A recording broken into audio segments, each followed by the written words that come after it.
છેલ્લા 2-3 દિવસથી મારા પર 2 દિવસથી કોલ આવતા હતા કે ગામમાં મામલતદાર આવવાના છે, 156 વાળી મેટરમાં તપાસમાં આવવાના છે. તો આ શું છે?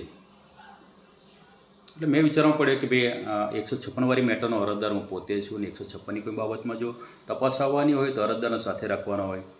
મારી જાણ બહાર આવતું એ મને યોગ્ય તો નહોતું લાગ્યું. એમ થોડુંક લંબાયું દિમાગ. તો પછી મારા વિચારમાં આવ્યું કે મેં 3 તારીખે એક પંચાયતમાં આરટીઆઈ અરજી કરી છે અને આ આરટીઆઈનો આ પડકો છે. આરટીઆઈની માહિતી એ રીતના હતી કે મેં આ આરટીઆઈમાં પંચાયતના ખર્ચાઓ વિશે માહિતી માગી છે. પંચાયતમાં સ્વચ્છ ભારત ગ્રામીણ મિશન અંતર્ગત યોજના અંતર્ગત કરેલી કામગીરીની માહિતી માગી છે.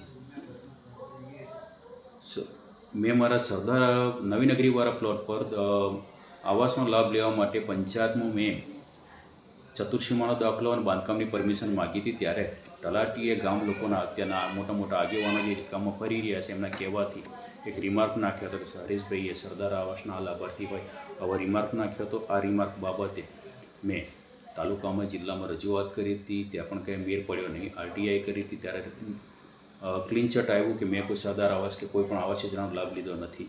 એટલે આ અત્યારની આપણી જિજ્ઞાબેન તલાટીને પનિશ કરવામાં આવી હતી, પણ મારી પાસે કોઈ પ્રૂફ હતું નહીં. એટલે એ પ્રૂફ મેળવવા માટે મેં માહિતી માગી છે કે ભાઈ આ બાબતે ઉપલી અધિકારી તરફથી શું કાર્યવાહી કરવામાં આવી કે જેથી મને ખબર પડે કે એને શું સજા કરવામાં આવી હતી. એટલે એક આ માહિતી માગી છે. સાથે મારા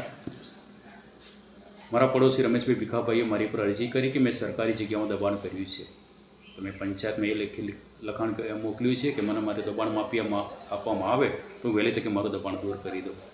પણ આ બાબતે દેથાણા પંચાયત 6 મહિનાથી કોઈ કામગીરી કરી રહી નથી. એટલે મેં આ બાબતે કરેલી કામગીરીની માહિતી માગી છે. મેં 156ની પણ માહિતી માગી છે. 156 પ્લોટવાળી બાબતે પંચાયત તરફથી શું કાર્યવાહી કરવામાં આવી, વિલંબ કેમ કરી રહ્યા છો, આ બાબતે માહિતી માગી હતી. અને સલીમની દુકાનની સામે એક બહુ જે કૂવો છે, કુદરત એવું તો હોય જ ના કે અડધો ભાગ આવે અડધો ભાગ ના આવે. બોર કૂવો ખોદવો એક ભાગ છે પણ એનો પંપ રૂમ એ બીજો ભાગ છે. અહીંયા આગળ પંપ રૂમ છે જ નહીં. તો એ પણ માહિતી માગી કે પંપ રૂમ કયો ક્યાં. જેમ આપણા ગામમાં અગો એક કુટીર ગાયબ થઈ ગઈ હતી. મારી મહેનત પછી એ કુટીર પાછી આવીને ત્યારે ગામમાં પેસતા રોડ પર જે ઊભી છે મારી મહેનત અને ફરી પાછો આ કામ મને એવું જ લાગે છે. એટલે ખોવાયેલું પંપ શોધવાની કામગીરી મેં હાથ ધરી છે. આ હતું. સાથે NRLMની પણ એક માહિતી માગી છે. NRLM અંતર્ગત ગામમાં ચાલતા સખી મંડળો માહિતીમાં મારા જ ફળિયામાં મારા જ ફેમિલી મેમ્બર આ લોકોના અત્યાચારનો ભોગ બન્યા છે. મારા જ ફેમિલી મેમ્બર સાથે અન્યાય થયા છે. અત્યારે ભલે એ અન્યાય કરનારા લોકો સરકારના કર્મચારીઓ બની ગયા છે. જ્યારે નાની એક સત્તા હતી તો પણ એ અન્યાય કરવામાં પાછા નથી પડ્યા, ખોટું કરવામાં માહિર રહ્યા. તો હવે જ્યારે સરકારી ખાતું હંપાય તો ખબર નહીં કેટલું કરશે, એ લોકો શું કરશે. આવા લોકોને એક સત્તા મળી ગઈ. એટલે NRLM બાબતે મેં એક માહિતી માગી.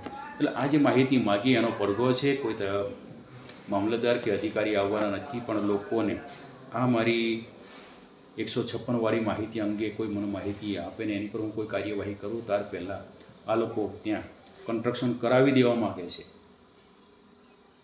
આજે અત્યારે નિરાત નગરના જે કમિટી મેમ્બરો બની બેઠા છે, આગેવાનો, એ લોકો આ કરાવી રહ્યા છે. ગામ લોકોને પ્લોટ ધારકોને અવરા ભરમાવી રહ્યા છે.